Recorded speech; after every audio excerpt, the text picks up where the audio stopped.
Welcome to this webinar that will give an introduction to the role of the nominee on ITE inspections. You can see the aims of this webinar on this slide.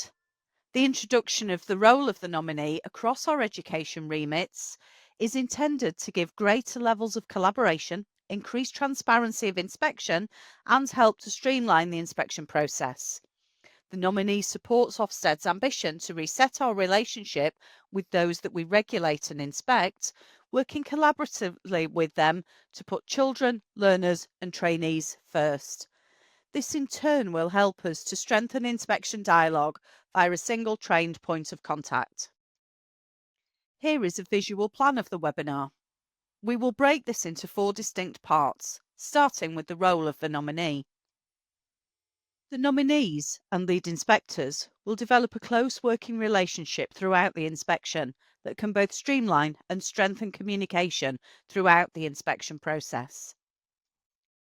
As we inspect ITE in phases, we need to consider the structure of the ITE provider when determining the most appropriate number of nominees. Provider leaders will be able to discuss this with the overall lead inspector during the first of the planning calls for multi-phase inspections. So for a single phase ITE inspection, there will be only one nominee, as there will be only one lead inspector and inspection team. But for a multi-phase ITE inspection, there can be more nominees if needed to fit with the provider structures. For example, if the provider offers all 4 phases of ITE, there could be up to 5 nominees. One of these would oversee all of the phases, working closely with the overall lead inspector. There could then be a nominee for each of the phases being inspected, working closely with the relevant phase lead inspector. We know that in some providers there is a single leader who oversees the ITE provision, and therefore that person might want to take on the role of nominee covering more than one phase, for example, primary and secondary. This is fine. And again, this can be discussed with the overall lead inspector during the first of the planning calls. So what are we saying are important elements to carry out the role of the nominee? The nominee should be a senior member of staff and have a working knowledge of the provision and/or phase. This is because it should enable the cooperation of staff at all levels and help inspectors to understand the provision and general operations. A member of staff who is an Ofsted inspector can also take this role. But remember, there is no requirement, and in small providers, leaders may feel that there is no need or simply complete the role themselves. If they do, the provider will not be at a disadvantage. Here is a quick overview of the role of the nominee. Helping with inspection logistics is key, from the point of planning onwards, and being the conduit of communication between leaders and staff and the inspection team and, of course, the lead inspector. They would also keep a watchful eye on staff well-being and flag any concerns to the lead inspector that might arise and to help to discuss solutions. Nominees may also be involved in undertaking joint inspection activities, and this serves 2 main purposes. Firstly, to increase the transparency about how the inspection process works, and secondly, to enable the nominee to see and hear exactly what inspectors do, and this can aid dialogue as evidence emerges during the inspection. And nominees are also often involved in the keeping in touch meetings and the ongoing reflection meetings with inspectors. As I said previously, the role of the nominee is not compulsory, but it can prove beneficial, particularly in larger, national or more complex providers, and this will help then to manage logistics. The nominee should not base themselves in the inspection team room. The nominee will be present in the grading meeting towards the end of the inspection and can discuss the evidence. But at the point inspectors switch to proposing grades, nominees will no longer be able to contribute. Inspectors will formulate the grades based on the evidence that they have gathered. Nominees will observe the discussions and the process, but they will be unable to contribute any further to the conversation at this point of grading. So what is the value of having a nominee? Let's just take a few minutes to think about the value of a nominee to the organisation, but also the value to the individual. You might want to pause the webinar while you do this. Here we have some of the benefits of the provider having a nominee. This is not an exhaustive list, and you may have thought of others. The nominee can support leaders to understand why things are emerging as they are, and they can support a two-way dialogue with the inspection team and be a single point of contact. They will also benefit from having first-hand experience of the inspection process. As this slide says, the role can be beneficial to help in managing the logistics of inspection, particularly on complex or larger or multi-site providers. And this is where there may be many moving parts and large numbers of stakeholders involved. Now, let's move on to the responsibilities in a bit more detail. So, given what you now know about the role of the nominee and what you currently know about inspection, what do you think will be the key responsibilities of the nominee? Think about this in terms of responsibilities prior to the on-site inspection, during the inspection, and then afterwards. Take a few minutes to list these out. You may have considered these aspects for responsibilities. Bear in mind that these are suggested responsibilities, which might well vary depending on the provision structure and availability. The lead inspector will lead on communication throughout the inspection, and the nominee will support with the understanding of the arrangements to provider leaders and staff as applicable. Following notification, the nominee will usually attend the planning calls, and this is an opportunity to get to know the lead inspector and clarify any questions that they or other leaders might have. It's an opportunity to flag any sensitivities, reasonable adjustments, and to help inspectors understand the context of the provision. And this is then so the best arrangements can be made for the inspection timetable and approach. And it's an opportunity to find out who is on the inspection team and to check for any conflicts of interest. Throughout the planning stages, the nominee can begin to communicate the outline inspection timetable and logistics. They also oversee and support sending out stakeholder surveys, making sure that these go to trainees and staff as applicable. Ahead of the on-site inspection, it is useful for the nominee to ensure any immediate questions that leaders or staff have about the process are answered. And this can just to help to alleviate any anxiety ahead of the main inspection event. The lead inspector may also ask the nominee to consider practicalities and share these at the start of the inspection. And this could be around things such as the allocation of a base room, whether there are planned fire alarms, what, if any, parking arrangements the team might need to consider. More than anything, it is important to note that the role of the nominee is about collaboration rather than simply completing logistical tasks. But here are some of the things that they may be involved in. And of course, this will depend on the size and the complexity of the inspection. Nominees tend to be the ones to meet inspectors as they arrive and help them to familiarise themselves with the location and the base room. It is also likely that nominees will take part in some of the joint inspection activities, ensuring other leaders are able to work jointly with inspectors too. The nominees' involvement in the ongoing inspection meetings mean that they can gain a view as to how inspection evidence is emerging and ensure this is communicated back to leaders and staff where appropriate. Often, the discussions had through inspection meetings can provide a lot more practical detail and nuance than the final published report card. Through inspection team meetings, the nominee will be able to reflect and respond to emerging feedback and, when needed, constructively challenge any evidence they feel is not reflective of their provision. They can also help steer inspectors to other evidence that may not, as yet, have been considered.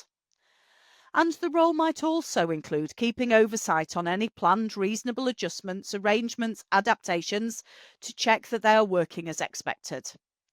And they also need to keep an ongoing check on staff and leaders' well-being. Here are some more suggestions of nominee responsibilities through the inspection. This could include support for on-site quality assurance to ensure that leaders, nominees can meet any senior HMI who are quality assuring the inspection. It might include liaising with lead inspectors and those responsible for oversight as to who's best to attend the final feedback meeting. But throughout, the nominee will be the link between the overall lead inspector and phase lead inspector, and leaders. And that is the point there through which the provider can raise any concerns or issues or ask anything for clarification about the inspection. As mentioned earlier, the role of the nominee is highly collaborative, and the nominee will work very closely with the inspection team. But it is worth remembering that when the discussion moves to the actual grading, the nominee will no longer be involved directly in the discussion. It will be down to the inspection team to then grade the evaluation areas based on the evidence collated to that point. And finally, here are some suggested responsibilities after the on-site inspection. So the nominee at this point might be one of those who check the accuracy of the inspection report and ensure that the list of providers visited is accurate. The nominee may also help to complete the post-inspection survey to help Ofsted review how the inspection was conducted. Keeping lines of communication open throughout is crucial to the inspection. As nominee, flagging any issues, no matter how small they may seem, with the relevant lead inspectors as soon as possible can help prevent an issue snowballing into something bigger. We are aware that ITE providers come in a range of different sizes. As mentioned earlier, the role of the nominee can be particularly beneficial for large national or multi-site providers. But we are also aware that this may be more challenging for very small providers, where there is a limited number of available senior staff, and those senior staff may also hold several different responsibilities. What we need to do is take a common sense and practical approach. And lead inspectors will be sensitive to this so that planned timetables reduce any burden on leaders, especially when it comes to joint activities and carrying out the nominee role. Now let's move on to some of the changes in the renewed ITE inspection framework that will be helpful to know as nominee. Our renewed ITE framework will launch from January 2026. The supporting documents to the framework have now been published. You can see on this slide some of the key features of the renewed ITE inspection framework. The renewed ITE inspection framework encompasses the 7 Cs, which resulted from the Big Listen. These were trainees first, ensuring that every aspect of Ofsted's work should prioritise, in this case, trainee teachers. Care and well-being, which emphasised that inspectors must demonstrate empathy and concern for the mental health and well-being of staff and leaders. The consistency of inspections, which was about inspections being more uniform, ensuring inspectors have relevant expertise and follow processes reliably. But also the content of the frameworks. And inspection frameworks need tailoring so that they're appropriately designed for the different provider types and contexts. And whilst we do our best to resolve any concerns through the inspection process, where there are formal complaints raised about an inspection, we want the handling of complaints to be more transparent, open and responsive. And this is alongside constructive feedback and reporting. And the impact of single word overall grades is burdensome. So Ofsted committed to working with the government to reform how judgments are reported to consider the consequences of our judgments. As we move into inspections under the renewed ITE inspection framework, inspections will look and feel different for everyone. At a headline level, the renewed inspection framework builds on the strength of the previous ITE inspection framework and the approaches that we know that work well. Inspectors will continue to focus on the curriculum and the substance of education. They will engage in professional, respectful dialogue and base their findings on secure evidence gathered from a range of activities. So, in short, our core principles remain the same: putting children, learners, and trainees first, ensuring that inspections are fair and transparent, and focusing on what matters most. While our principles are unchanged, the way in which we apply them has evolved. The renewed ITE inspection framework introduces inspection toolkits that increase transparency by clearly setting out the evaluation areas and the standards used for grading. There is a greater emphasis on inclusion, recognising that if we get the provision right for the most vulnerable, we get it right for all. In ITE, our renewed approach to inclusion is twofold. Inspectors will consider the extent to which trainees benefit from an inclusive environment and culture, and they will also consider how well trainees are prepared to teach pupils and learners with SEND or those who might be disadvantaged. Professional dialogue with leaders is now more frequent and more in-depth, with clear opportunities to share emerging findings and discuss evidence throughout the inspection. We will also introduce a new report card designed to give trainees and stakeholders a concise and accessible summary of findings for each evaluation area. And these changes are all about making inspections more transparent and collaborative. Wellbeing is at the forefront of the renewed framework. It's part of the way we inspect. Inspectors will be reminded to consider workload, emotional safety, and the pressures of inspection at every stage, from the planning call through to the final feedback and beyond. The inspection toolkit is the backbone of the renewed ITE inspection framework. It sets out in plain language the standards and evaluation areas that inspectors will use to determine quality. Every inspector works from the toolkit to ensure consistency and transparency. And the ITE toolkit describes what high quality practice looks like, the types of evidence inspectors will consider. Importantly, it is published openly so that providers can see exactly what informs inspection findings. While the overall structure is the same across all remits, the toolkit for each remit includes detail that reflects its specific context. The toolkit tells inspectors what to look at, and then there's an operating guide that tells them how to look for it. This is our internal manual for applying the framework in a consistent, fair and professional way. It covers everything from the planning call to the daily structure of inspection, how evidence should be recorded. There is a specific operating guide for ITE. There is also an inspection information page with additional information for providers. In practice, inspectors will work with both the toolkit and the operating guide side by side.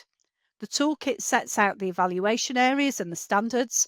The operating guide ensures these are applied consistently and professionally. Together, they give inspectors confidence in their evaluations and give providers confidence that inspection is fair and transparent. They also underpin the professional dialogue between inspectors and leaders at every stage of the visit. The report card is the new format for communicating inspection findings.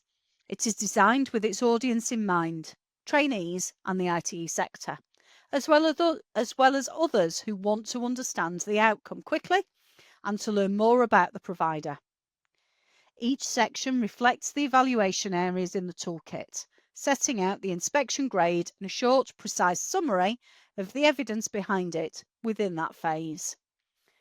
The report card will give readers a clear picture of the quality of provision, why inspectors reach their evaluations, and what matters most for trainees.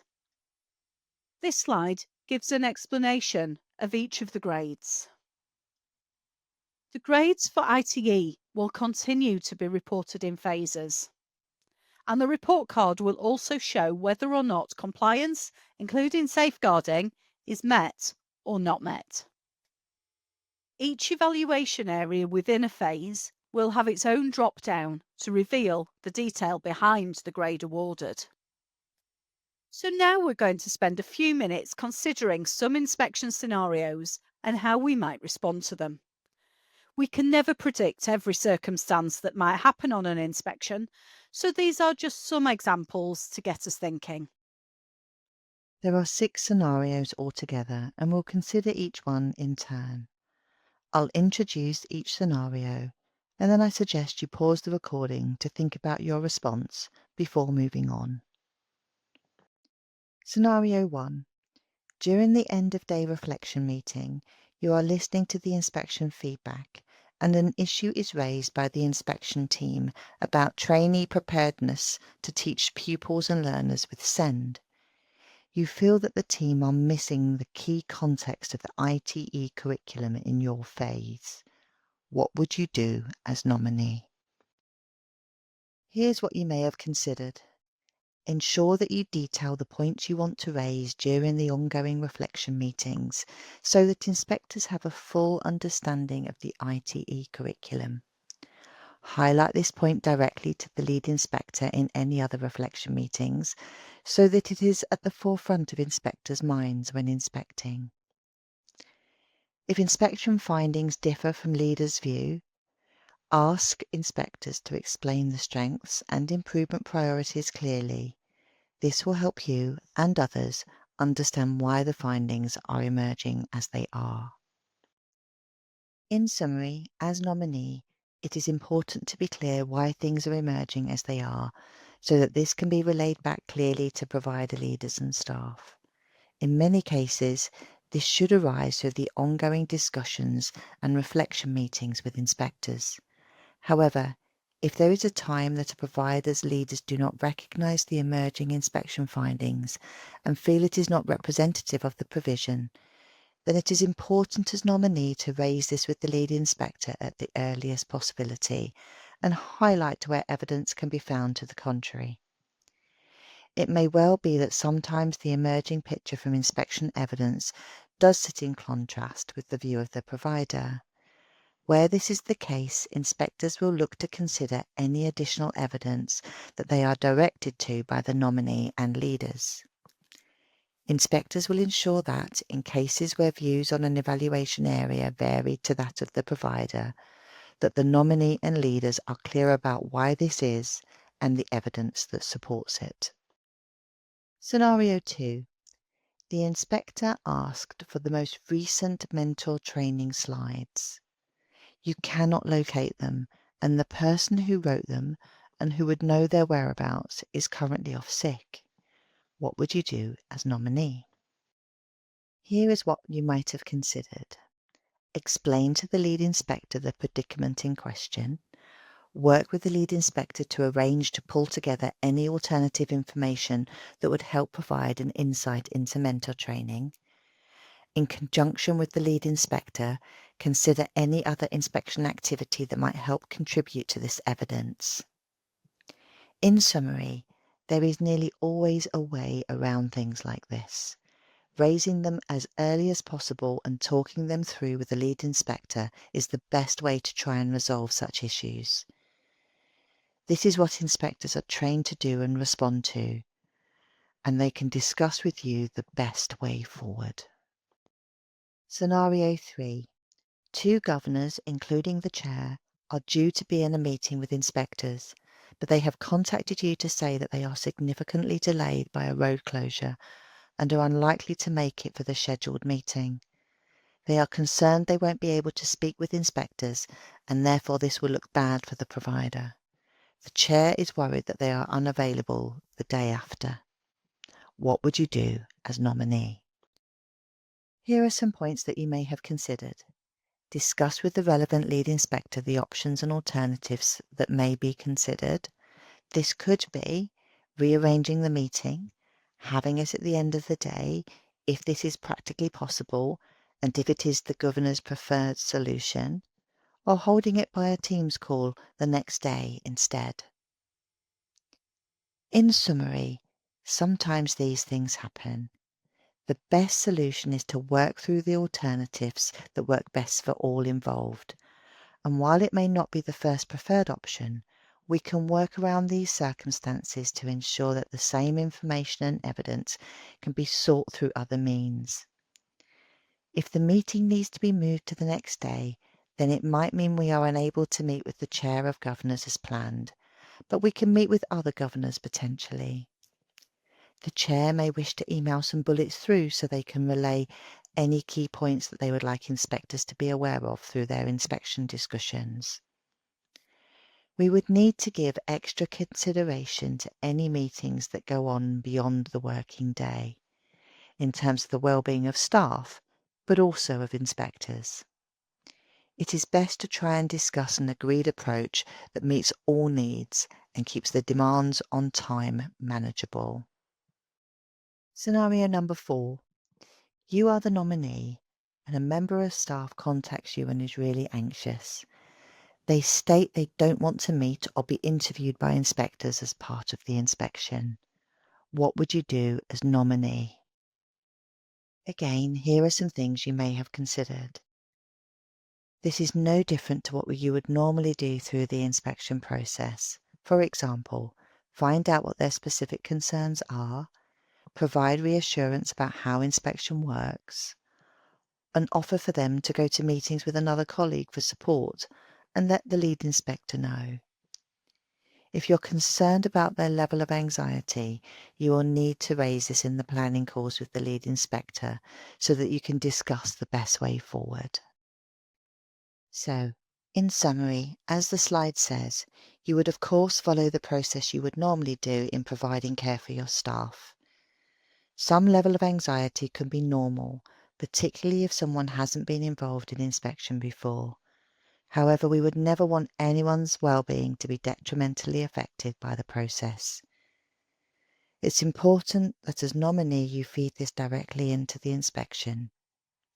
If lead inspectors can be made aware early on through the planning stages of inspection, then they can ensure that additional levels of sensitivity can be applied in any particular case where levels of anxiety might be high.